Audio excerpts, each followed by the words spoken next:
Hello? Yeah, nice to see everyone. Not nice to see empty seats in the front. Right, so before I begin, this is the Slido for the day. If you have questions, please join Slido, post your questions there as I do the talk and my fellow speakers do their talks. So yeah, if you've made a note, then I will move it forward. Yeah, okay to go? Okay.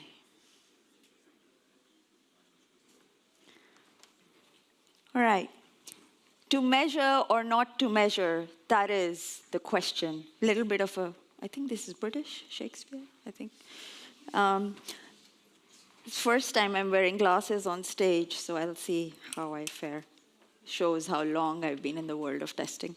Right. So this morning, how many people have had coffee? No, not coffee for me. Tea? Any tea drinkers? Yay, tea drinkers.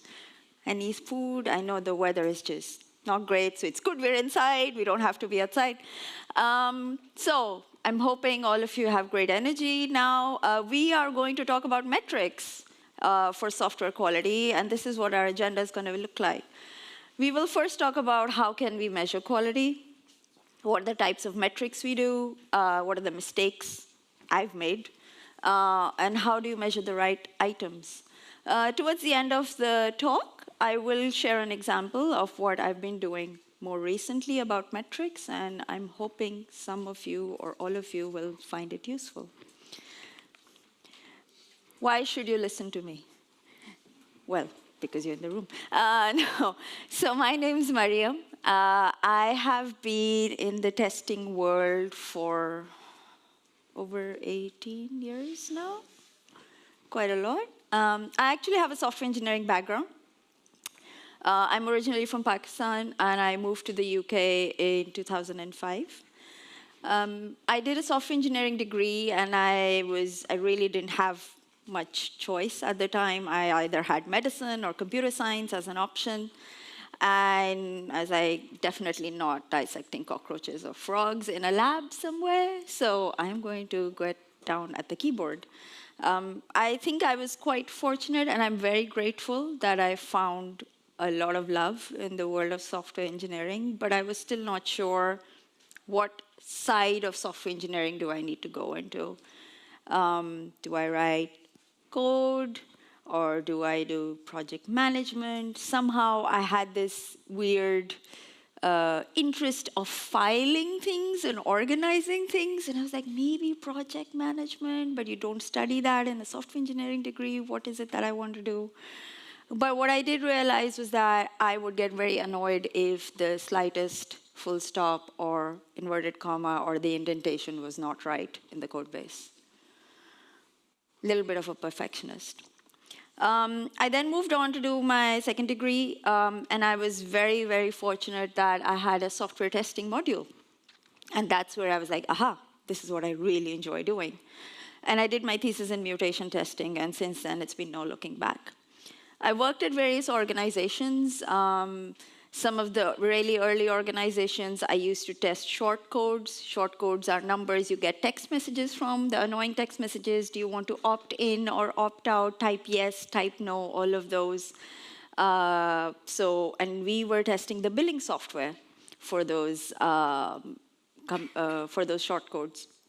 I then moved into restaurant booking, which is OpenTable, if you've used OpenTable. It's a big brand now. When I joined 15 years ago, I think. Yeah, that's when I started doing RSpec. Capybara was a library I used, and so on. And then from there on, I moved into Expedia or Expedia Group. I worked in Expedia Affiliate Network and Hotels.com. Funny story now I'll tell you about how I met booking. So, and by that time, I was about 9 years into my career, and I was like, what's more to testing? Where do I go next? The people who were managing me would say, you can become a developer, or you can become a tech lead, or a scrum master, and didn't float my boat. I really wanted to stay in software testing. And I thought, maybe I should help create test strategies.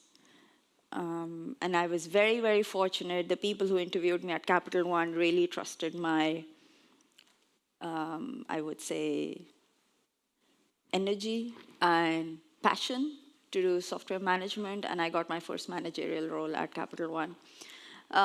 So from then on, I have done quite a few fintech places. I worked in quite a few fintech places, many big projects, and now I'm at Booking.com. I actually chased this role, and this is a pro tip for people who want to chase roles. I think I first saw the role advertised on LinkedIn in the month of May, April, May, and I wasn't quite sure if I wanted to leave. And the interview process, I kept badgering them. I first thought, yes, I want to go. No, I don't want to go. It's a step down because I was heading departments, and this was an engineering manager role. But then I was like, you know what? I've been at Hotels.com, and I remember when we were at Hotels.com, the share price for Booking was going really high. And what people don't know much of is that Hotels and Expedia Group really have the chunk of share of the hotels in the Americas, whereas Booking is very popular in Europe and Asia, and then you have Agoda and so on. So I was like, right, I need to understand why Booking was doing so well. And I really chased the role, and I really enjoy the travel industry. I enjoy traveling. So I chased it, and I think an interview process started in May, and I joined in September. So it was an entire summer of waiting for callbacks and so on. And now I've been here for 3 years, and it's really enjoyable. I do see the other side, and now, interestingly enough, I'm working on a project where we're trying to see how we get the hotel chains, which Expedia has, how do we get those partners to sign up. So a little bit about my current role in Booking. So Booking is a big organization, as you may know, and I work in the fintech space in Booking. What we actually do is how do you manage payments? And there's 2 types of payments.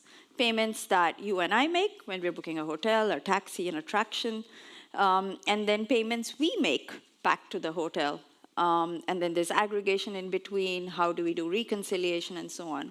So there's a lot of payment methods that we're looking at, payment providers like PayPal, you have Braintree, you have Adyen, and so on and so forth, people who work in the fintech space. Anybody in finance, fintech? Brilliant, so you know a little bit about what I'm talking.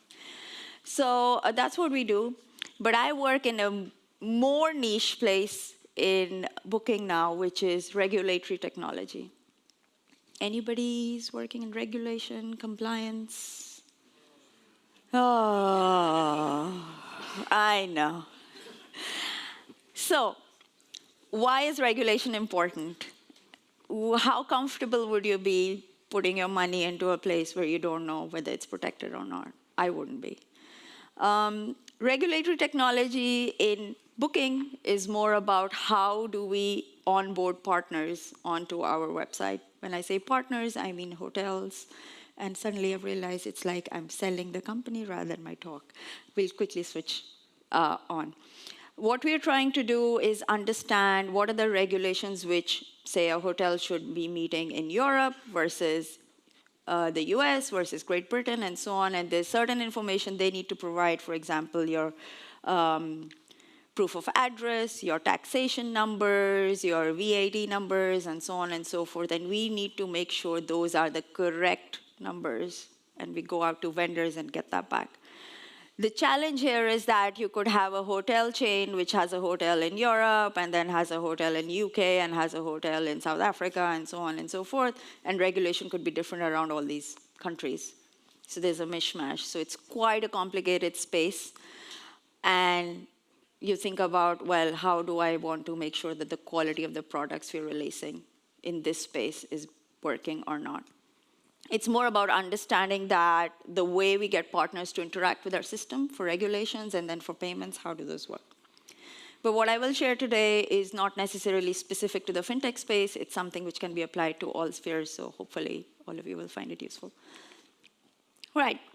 So in my experience, I have always thought about when I've said, yes, there are no defects, we can go into production.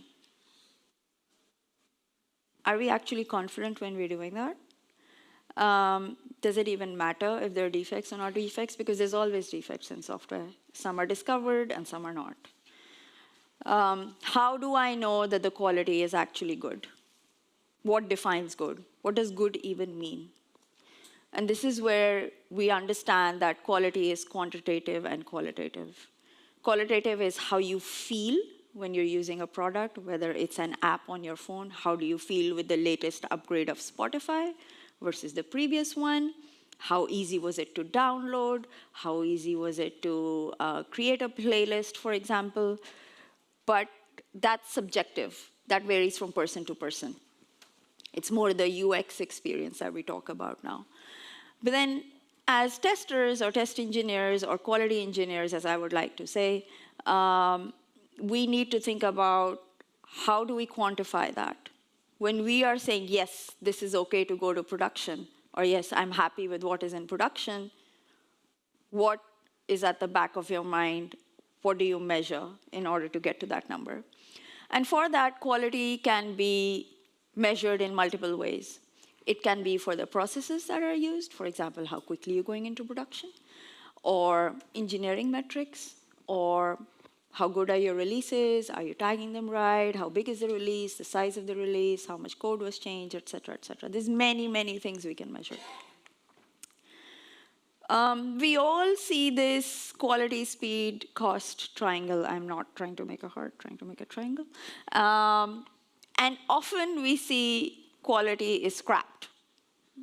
Speed and cost. I want this now. I want this yesterday. It's too expensive. The AWS instance is too big.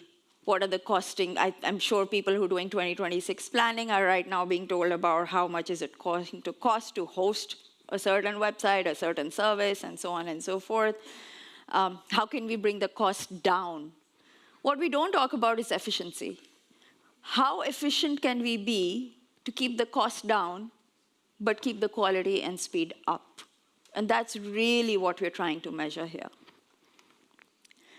Some images I found on the internet not using AI. These are some metrics which we see quite commonly. You want to think about what is your actual focus when you're thinking about metrics. What's the purpose of this metric? How will it serve you to create a better software? Some examples of this are code quality, lead time to delivery, how many defects you're finding, how much velocity there is, et cetera, et cetera. And then how deep do you want to go into that metric? So for example, defects is a very easy one that we can see. Defects can be how many defects are reported in test environment 1 versus pre-prod environment 2. Or you can go into what is the severity of the metrics reported in each of those environments. You go a bit deeper.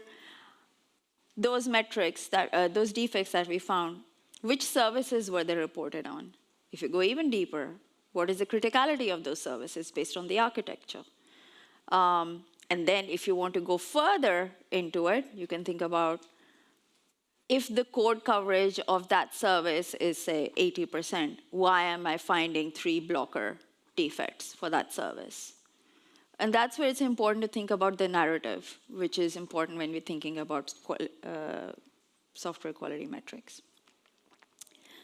Code quality metrics, SonarQube users? SonarQube or something similar, what else have people used? Any other tools? I have only looked at SonarQube. Any names? Come on. We're not looking at code quality in this room, which is really bad. So SonarQube is a tool which is usually integrated in our CI pipelines, and these are the types of numbers that come out of it. It's something which comes out of the box. You can have test coverage reported, you can have static code analysis, performance monitoring, cyclomatic complexity, code duplication, et cetera, et cetera. All these numbers get reported into a SonarQube numbers, and you can use them either way depending on whether you want to focus on the code quality or you want to focus on product quality or service quality and so on. Something else we also need to think about when we're thinking about metrics is maintainability. efficiency, usability, reliability, and functionality, all the ilities.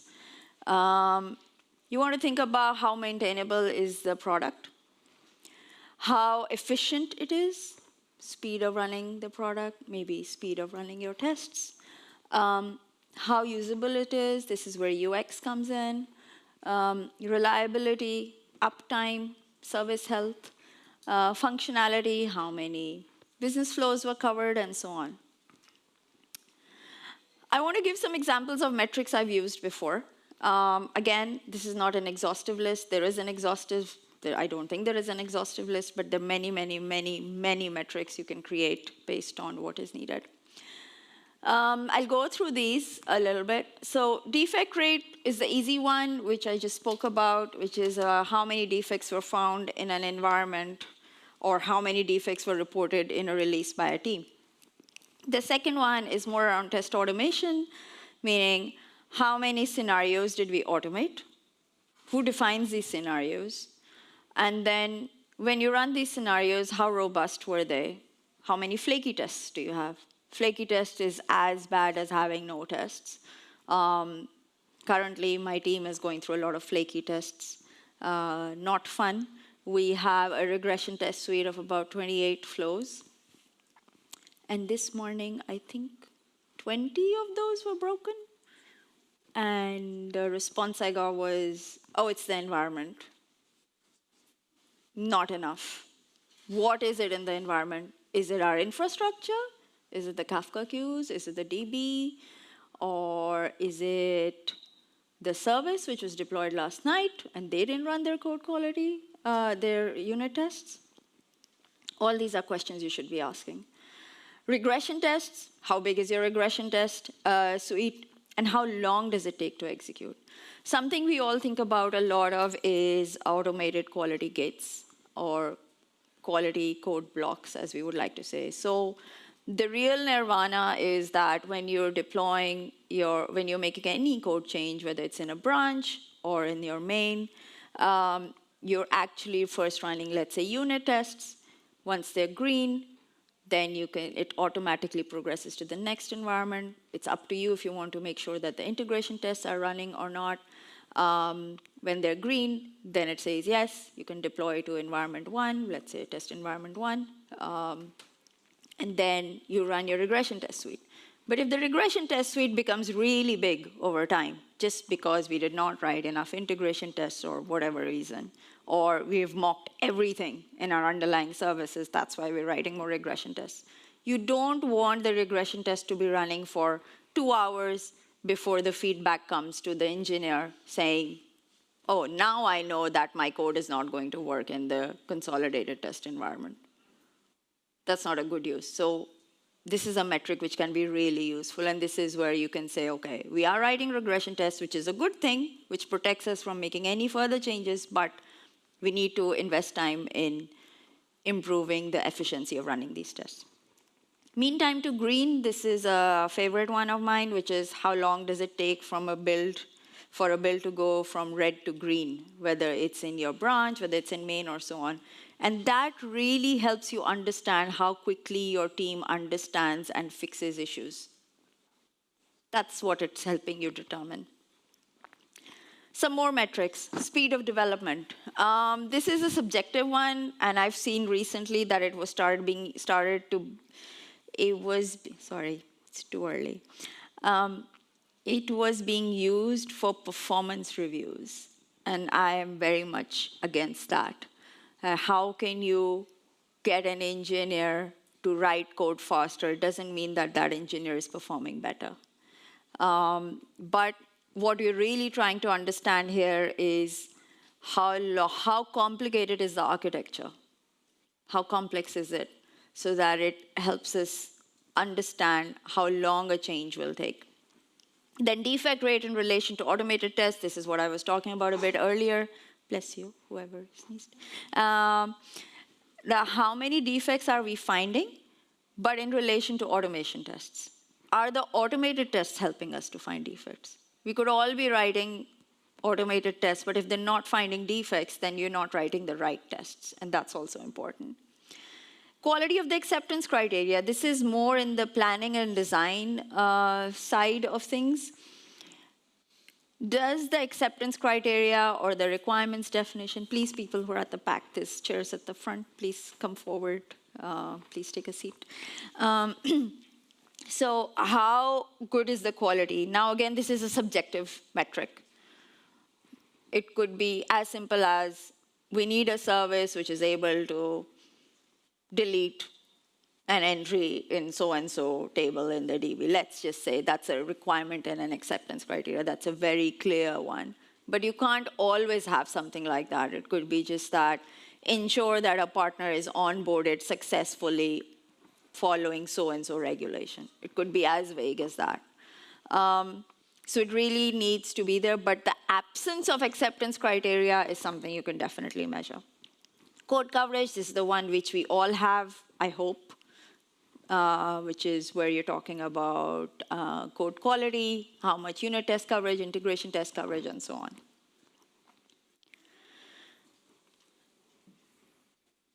Who is feeling like this right now? I am.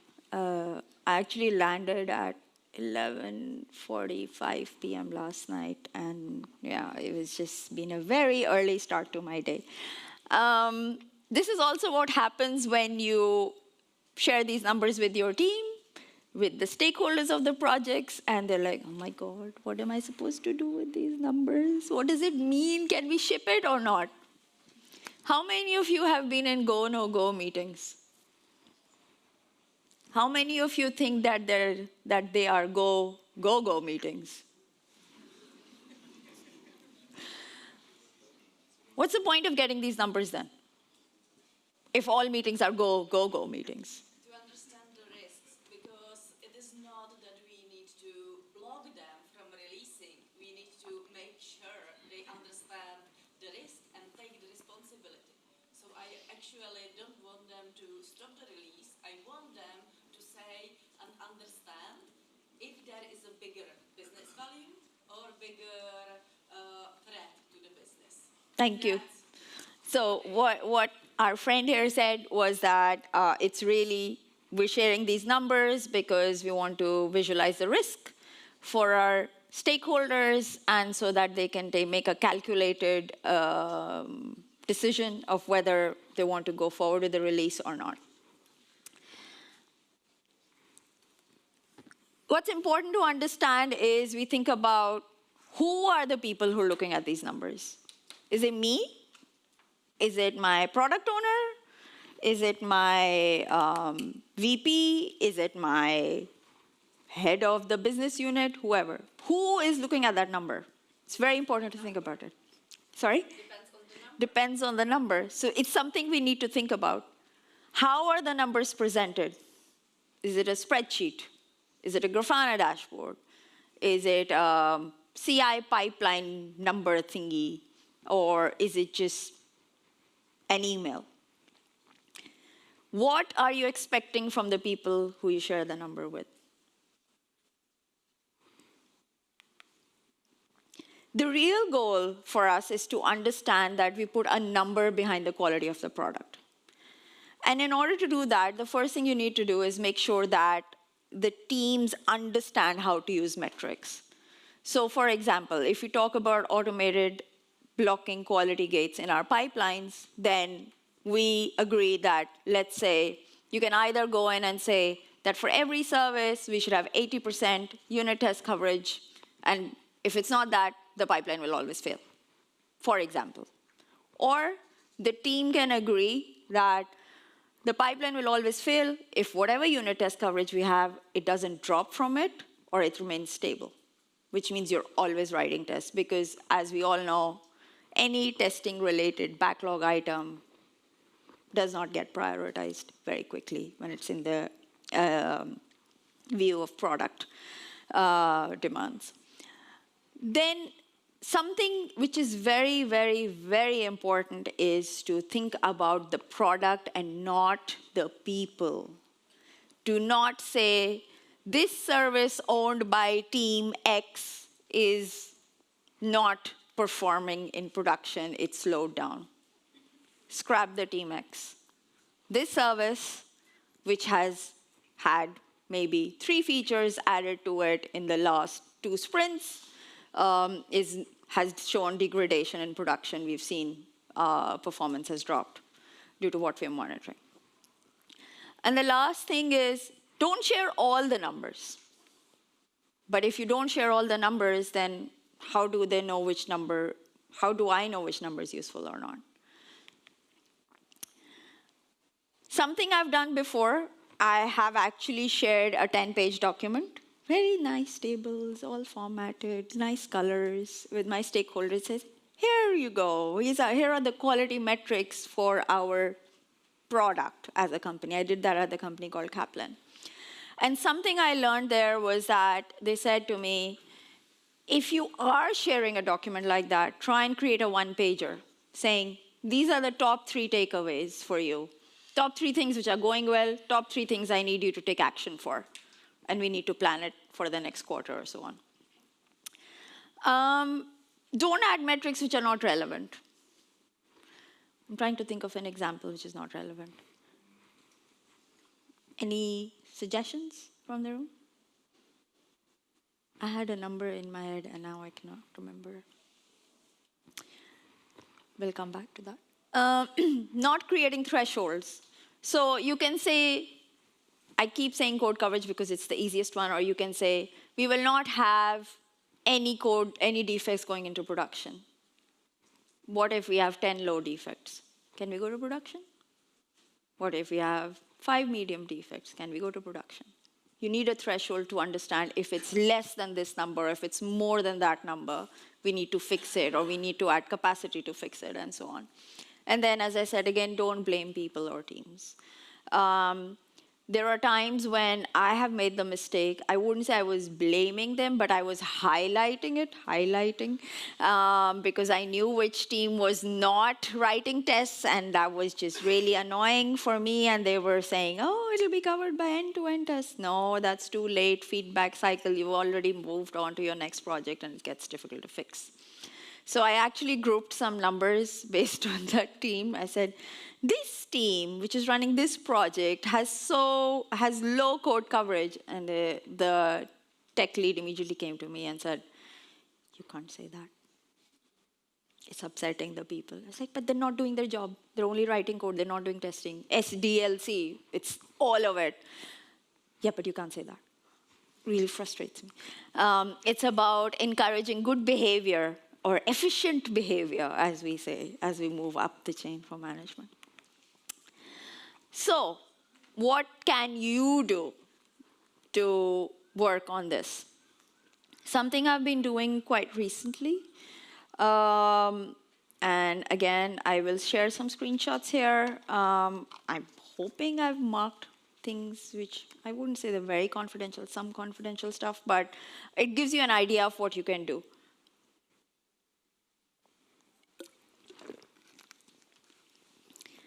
So in order to get one confidence rating, what I've done is we've divided metrics into 2 categories. We have product metrics, and then we have process metrics. Because sometimes the product could be working really well, but the releases are always delayed. Or we're always on time, but half of the features are not in the release. And then what you can do is you can divide and conquer. You can create 2 groups of these metrics. And then you can present them individually and suggest people to do action items for them. So what I've done is we came up with a long list of process metrics. And just some examples here, and I'll explain what the graph means. The list of process metrics here are how many end-to-end tests passed the first time when the product was deployed to our consolidated testing environment. What's the automation coverage for our end-to-end scenarios? Do we have entry and exit criteria defined for testing? What's the system stability? How much time was the system unavailable for testing? Was development completed in accordance with the timelines? How many sprints did it get delayed, or how many sprints was it early? timeliness of, oh, I know that. How well was the requirements document written? Was it created on time? And does the requirements document actually show impact on other services? So just to give you an understanding of the process we have. So for any project, we have multiple teams, as you would imagine, multiple teams delivering multiple services. Guys, please come forward. There's chairs in the front, there's chairs in the middle as well, so please come and take a seat. So what we do is when we do planning for our quarter, which is what we're doing right now, we come up with a list of projects according to our annual roadmap, and for each of those projects, we have a requirements definition document. In that document, it tells you what's the value of doing this piece of work. Does it add the capability for a partner to be onboarded quickly? Does it make it easier? Do they have to do editing? How fast does the vendor respond? And so on and so forth. Because at the end of the day, it's all about TTV for us. Then after the requirements document is done, it is signed off by multiple people, and then we have an engineering requirements document, which is where the architecture is decided, if there are any changes to the services and so on, how do you want them to behave, what is the plug and play, and so on. And then from there on, stories are created for the teams, and it goes into the sprint, and then after the stories are delivered, we do end-to-end testing for the project, and then it goes to release. So the timeliness of the requirements document becomes really important here. Because if that gets delayed, then it delays the engineering requirements document, which means the test design gets delayed, which impacts the quality of the delivery of the project. Impact definition with other areas. This is really important because we have an architecture which is very closely coupled. So you change one thing in one form, and it impacts multiple forms in our business flow. And it has happened that even though the requirements document was rotated amongst all the product managers, it was missed as part of, oh, so-and-so form would also get updated because the DB gets a new field added. Oh, we didn't think about it. Oh, quite a few test scenarios lost.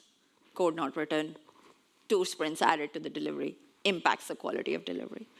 So what are these graphs here? So the way we've done confidence rating is that we've grouped process metrics and product metrics. I will talk about product metrics in a bit as well. And then what you can do is you can assign a weightage to each of those metrics, meaning how important is that metric? And how much does it impact the delivery of, the quality of the deliverable? So for example, system stability is really high. If the system's not stable, we cannot do development or sign off in time, which impacts delivery. Timeliness of the requirements document, really high. First time pass rate, which means that the developers, or well, I want to say engineers, did not write any tests. Or nobody tested the product in unison, and that's why it failed. So you can assign these weightages, and what's important is try and get the whole weightage out of 100. I'll show an example implementation in a bit. The next one is, so you have the group of process metrics, and then you have a group of product metrics. Product metrics. We have something called one code health. This is something we pick up from SonarQube. So what we've done is in SonarQube, you get multiple things like cyclomatic complexity, vulnerabilities, code coverage, and so on. And then we've assigned a weight there as well. Code coverage is the most important for us. So, and then it comes up with a number. How many bugs were found in your environment based on the severity? That's an important one. We all do this. How many defects were actually fixed before release? What's the pass rate of end-to-end tests? Now you're thinking pass rate, first time pass rate of end-to-end tests. This really ensures that there's no regression introduced for the product. Whereas the previous one, which was first time pass rate, is more about how has the product worked when it's integrated together for the first time. And we're told end-to-end testing can be performed. So that is more about the product as the project as a whole, And this is more about product stability, if you think about it. Then pass rate of regression tests after deployment of this project. So one is how regularly the regression tests keep passing, and one is when changes are introduced for our product, how do they pass or fail? How do they fare? Which means if there's more regression tests failing, then the team has not really looked into ensuring that they're updating unit tests or integration tests or whatever, and they've just deployed things without updating it because the product keeps evolving.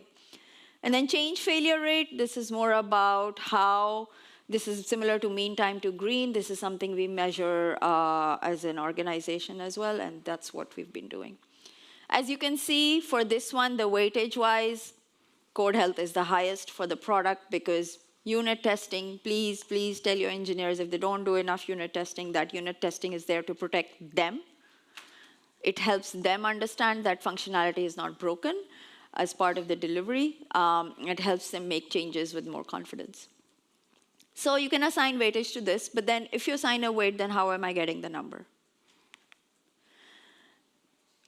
Once you've assigned a weightage, let's just say this is the metric for how many test cases were actually automated. How many end-to-end test cases, which we identified as part of test case design, were automated. And we said our range will be from 1 to 5. 5 being the highest, 1 being the lowest. So if we've automated about 80 to 100% of our end-to-end tests, you give it a number 5. If you've automated 41 to 60%, you can give it a number 3. So that's what you can do for automation. Similarly, you can assign a range like this to previous ones. For example, one code health. Let's just say one code health for the services in aggregate is 3, because all the services, they have big code coverage and so on. It's really up to you how do you define it. Then you can say, entry-exit criteria defined for testing. For that, I don't have a range. Either you have it or you don't. If you have it, it's a 5. If you don't, it's a 1. So you can try and assign that for each one of them in this way. And then this is how you can work out the numbers. I'll pause a bit so that people can read this quickly first. Is there a pointer in here? Yes. So as you can see, this was the weightage we defined. Want to make sure it's over 100. This is for product quality parameters. So you have each of these things that we spoke about earlier, and then we calculated the score based on what we said that, oh, if maximum defects are not fixed, then it'll be a low number. Let's just say defects fixed before release. The way I've done it is we said you can have blockers, you can have critical bugs and so on. That's why if they're not fixed, it's low. And then you multiply this, and this is a rating. This is how you can get the confidence rating out. This is something we've been trying. But then what do you do with this number? You then add a narrative. So the email I send is, this is the average confidence rating for this project. We're doing a project about onboarding multi-property partners. And the number was 2 point something. And I said, what? And in that email, all I did was say, what are the drivers for making this number low? Lack of test automation and so on. And the drivers you can determine based on the numbers which are low here. And the things that we are doing well, for example, we are finding bugs. Bugs are a good thing. We are making sure that regression tests are passing. They are a good thing, which means that we are very stable. So it helps people understand what the numbers mean. And then in the end, in that email, I also write down what are the action points. Action points, we need to invest more time in development. We need to add more capacity to write unit tests, for example, in this case. Or we need to look at how we are fixing defects. Is a triage happening? We need a proper process defined. So you can make recommendations in that email, and that's how these numbers actually make some sense. So, did well in time. Conclusions.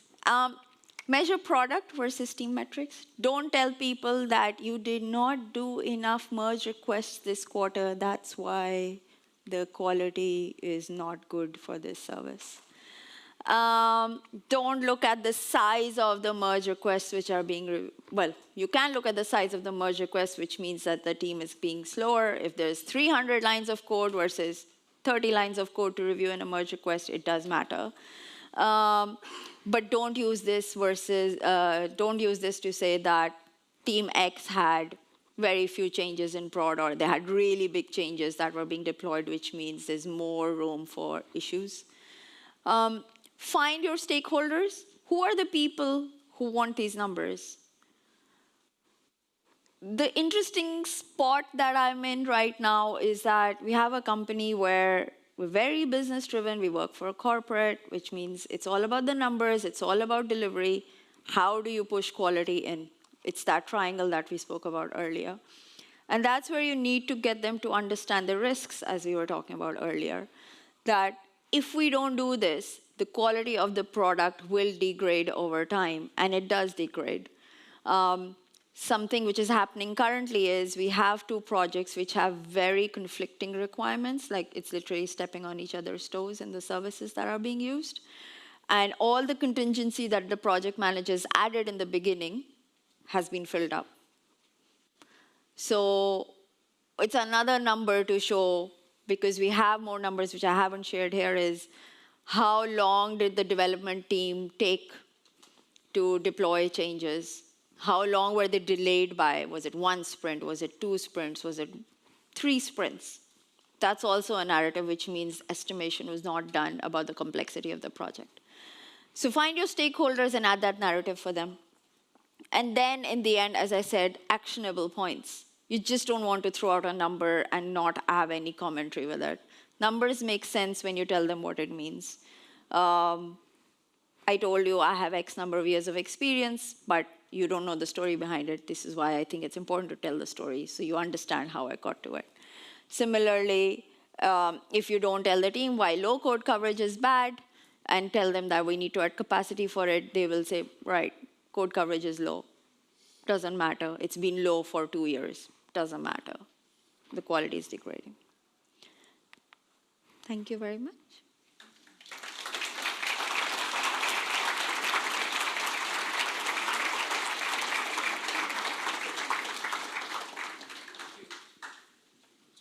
One, two, three. Yes, I'm audible. Thank you very much, Maryam.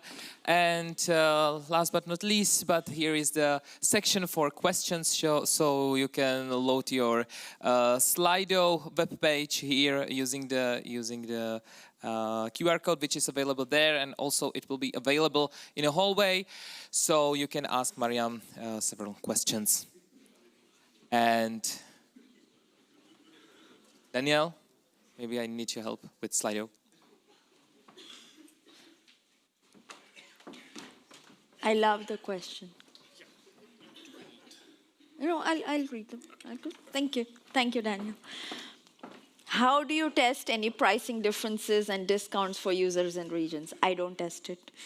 I think the pricing and all of that is done by a whole supply compliance team, which goes and works with the partners. What I can tell you is that for both in Expedia and hotels, so if you use TripAdvisor, you know it lists multiple websites where you can get the price for the hotels. Yeah? And a lot of the prices are the same. It's because the backend is the same. The software that is used to set the prices is the same. Also, you have to remember, Expedia owns a lot of the other companies that we have as well. I think Trivago is also owned by Expedia. Then you have hotels.com and so on. So all of them have the same numbers. In Booking, we own Agoda, and we own Priceline. So the prices are the same. So the model is the same. Pricing differences and discounts for users and regions, no. The only thing we are told constantly is book using the mobile app, because the numbers, the rates are better on the mobile app. That's for all of you to find out. I have not found that out because I think I have a different user account, but it's not different. So if you're using the VPN and you're trying to get a cheaper rate, it's not going to happen. It works for flights, but not for hotels. Okay. Next one. How do you make sure there are no false positives in automated tests? For false positives, I think you really need to think about what is it that we are trying to observe. Who asked this question? Can I get an example, please? I think it'll be easier and more relevant. Or you can add the example in Slido. Sorry? Yeah, so with flaky tests, what we do is we actually remove them from our automated tests until they're not flaky. So for example, right now we have some tests which we've said, okay, if they don't pass for at least 20 times when run in consecutive runs on multiple days, then we don't add them in our regression suite, for example. I think some tests will sometimes give you a 500, sometimes give you a 200 on alternate days. Those are flaky tests as well. So we just remove them. We don't add them to the regression suite at all. I hope that answered the question. All right. Which locations offer the best accommodation prices? When you find out, let me know as well, please, because all holidays seem to be really expensive now. I have no idea, actually. What I do know is that book off season, book outside of school holidays, and it may be cheaper. Wink back at you. Okay, next one. How difficult is it to collect all the information? Very difficult. I don't have my own laptop attached here, but I could have shown you something. It is 50% of my time when I start doing this, but then this is where the first part is to figure out what do you want to collect. Don't think about how easy or difficult it is to collect. Think about what's the right thing to collect.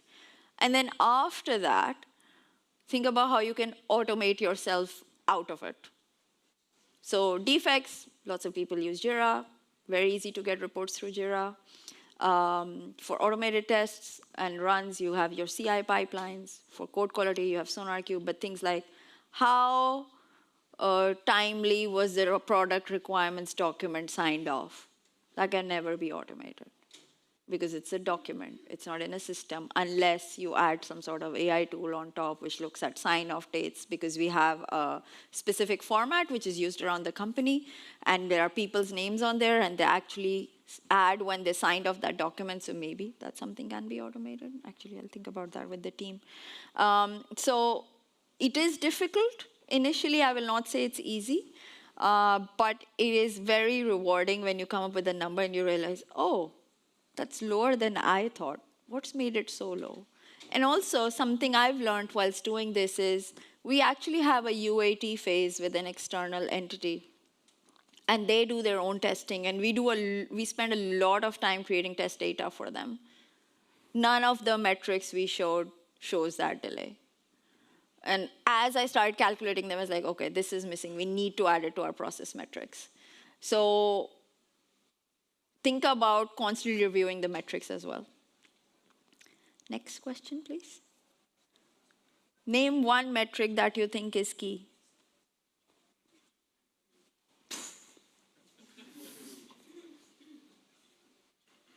Let's do a poll. Code quality? How many people think code quality is the most important one? Raise your hands. Okay, about 0.1% of the room. Timeliness of requirements document completed. I think that's the most important, personally. Test case design commencement.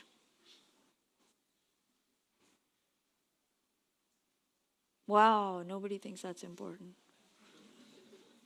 Why do you think it's important or not important? I actually think it shows whether you're doing agile or waterfall.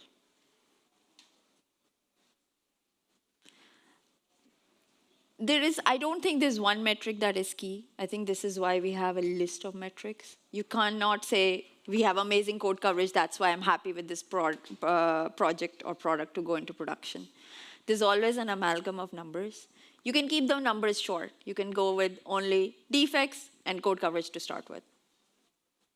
If it still doesn't work for you, you can make it bigger. But I don't think that there is only one metric which is key. Next question, please. Defects fixed before release. You consistently write a ticket for each defect. A quicker way to let things fix sometimes to directly talk to the developer. Right. So defects fixed before release. Defects raised is a tricky one because often it's not even about a test engineer finding things and speaking to a developer. Sometimes the engineer is writing code and they realize they've introduced a defect and they quickly fix it and it's never logged. I think when we talk about defects, it's more about end-to-end functionality, whether that's the scope of within the service, or whether that's multiple services interacting with each other, and so on. I think those are the defects which really matter. It's how the whole product works together. You're not deploying just one service, and I think that is what we raise from an end-to-end perspective, what's not working. We also, when we're raising defects, something which I'm thinking of starting to measuring is what type of test data was used to create this defect, to find this defect. Because sometimes it could be an edge case and it could be a blocker from a tester's perspective, but not from a stakeholder perspective. And I think that number becomes really important as well in identifying the severity of the defect. Next one. Who asked me this? Who likes cats? Who is asking me this? I love cats. I don't know who knows this, but I love cats. Oh, is it because? No, this is not my laptop. My laptop had stickers on it. I love cats. Funny story about cats, just to try and, because we have time, we can chatter a little bit.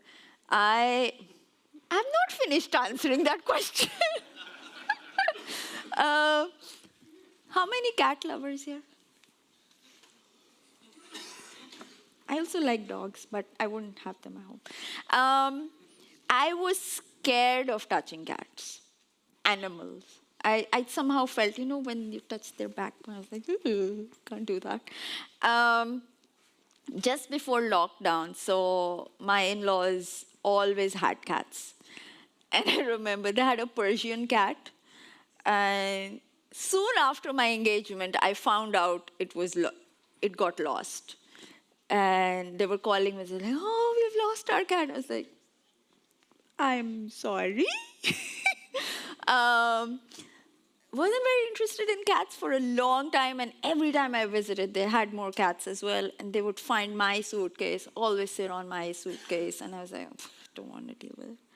Before lockdown, I got not one, but 2 cats. Because they were rescue cats, you can't separate them, they're sisters. And now, when they see me, they run away because I will pick them up and I think they're the animals, if people here in this room who have pets, they have an amazing way of knowing when you're not doing great. They just come to you and sit next to you and go, meow, or woof, or whatever. It's just so warm and nice. Like Smokey saw me pack for this trip and she was not happy. She was just meowing in disgust, like, you're going away. Why are you leaving me? But it's really nice to have cats. And whoever posted that question, thank you. What is the key factor to consider when choosing which metrics to use? Think about the value they will add rather than how difficult it is to measure. Very important. You saw change failure rate on the slide. I added that as my initial one, but then we had a standardized system. We could measure change failure rate for prod, but not for our testing environment, so I actually removed it. Because I just felt it wasn't adding the value. And also, system stability was far more important than change failure rate for what we were trying to determine. Thank you. Why did you decide to come here and give the presentation? What is the motivation to travel in this horrible weather? It is bad in the UK as well. Give the presentation. I really enjoy talking about metrics. I think, I know it sounds sad that I don't enjoy talking about other things in life, but this, yeah, it's just nice. And the horrible weather, it's fine. We need weather, proper weather changes and seasons to have better fruit and flora and fauna in this world. So don't get angry when the weather changes. It is important for our survival. Haven't seen traceability requirement to final test in whole presentation. Is it not important or not measurable? It is not important. It is just something I haven't been able to measure so far. I've just chosen an example. Again, these are some metrics. If it's something which you can trace, do it. The problem with us is we have requirements in a document. Then we finally have test cases in a test requirement tool inside of Jira, which can be linked to stories. But if you can find that link, amazing. But then if you have the requirement, how do you know that each of the acceptance criteria is covered in the test? Because it's just linking something does not mean that it's correct. Is the content correct or not is what is important. So anybody who's trying to do this, please think about it. How confident are you that this one aggregated number foretells the success or at least lack of problems of a project or release? It's a starting point. It has told us, I actually recently sent an email which said, release was sent out with one blocker defect. Immediately the PM responded and said, which one was a blocker? I reviewed all the defects. I said, you did, but you said this can be fixed later in a future release, but you didn't change the severity. So for us, you've gone out with a blocker. It's the communication, it's the importance, because if it's in the PM's head, the stakeholders don't know it. If it's not documented, nobody knows it. It's a starting point. It does help visualize some information in the absence of no information, because what has happened is that the company, the fintech organization which I'm a part of, it was 4 people when I joined, and now it's 50. So the stakeholders want to know what's the value add that these people are bringing in. And this is one way to tell them this. And also say, if we don't get enough time to do test automation, or the numbers keep falling, or there are too many defects being found, maybe there's an investment which needs to be made elsewhere. Right. If you remove the flaky test, don't you reduce test coverage? Why not fix the flaky tests? Yes, fix the flaky tests. I don't say don't remove them completely. Flaky tests are, first you identify them and then fix them. Yes, test coverage will drop as a result, which means if you can measure end-to-end test coverage, please come and talk to me, because I'd really like to learn how to do that. But yeah, the problem is anything which is flaky, that needs more time investment, which means more capacity, which means less time to write code for a project, which means stakeholders not happy. So choose a way to articulate the ask and do it. How do you test requests from different countries which all use same product but each have their own country-specific version of product? Sorry, I don't understand this. How do you test requests from different countries which all use the same request product but have their own? Oh, so you're talking about the regulation. Is that what it is? Then when we have regulation from Europe versus South America or versus United Kingdom? I'm assuming, is the person who asked the question, is that what it is? Just say yes or no. Are you talking about conflicting requirements? I have no idea. Please come to me later and we can talk about it. What is the best process testing failure? What is your what is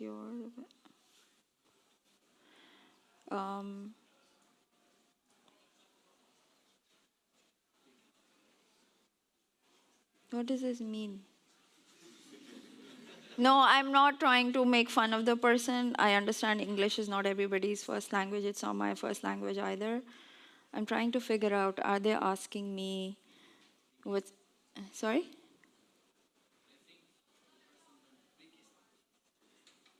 Biggest process testing failure? Oh. When I was at Capital One,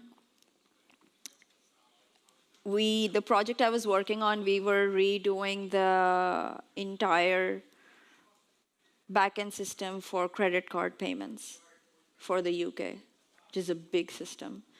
And you can imagine multiple services. The offices were in 2 locations, luckily both in the UK. And everybody was deploying. Nobody was checking whether our pre-prod environment was up and running. Like, you couldn't even log in, let alone look at your statement. And everybody was like, yeah, we've done our bit. The project is fine, No, the project's not fine. It's like, you know, the meme you're seeing where the child is sitting in front and there's fire at the back? That's what it was. And that was the biggest failure I saw. And I remember what I actually did was, what was missing then was release management. And there was no versioning happening. So I actually volunteered to do release management for that project. It has given me an inflamed sciatic nerve because I was sitting for too long. Memories I will have forever. But the failure was assuming the other team has read your Swagger documents and has implemented the code accordingly. That was a failure there. And we actually stopped deployments to pre-prod. I actually told them, you can't do this anymore. Nobody's going to deploy. I had 100 engineers getting angry at me. Fun fact, things people don't talk about on stage, but I think we should. I remember one person in Slack when I said to them, can you please confirm whether your service is deployed or not so we can run the end-to-end test? The response was, stop bullying me. Very upsetting. I know people are laughing, but it's very upsetting when you're trying to do the right thing for the product. So please be mindful of the words you use. And you kind of have to slow down in order to go faster, and that's what we did. I did release management for that project, and thankfully, there were 2 months, really long months of testing and stopping deployments, but finally we did release. And when we went into pre-prod and we did our first group of internal customers, which was internal users with the credit card, we logged in. I think everything worked. The one thing which did not work was when we did a transaction in another currency and the currency conversion rate was not showing up correctly. But again, not everybody does a foreign transaction on the Capital One credit card. But again, I think the process testing failure here was not thinking about how the product works together and just thinking about your own service. I think that is it.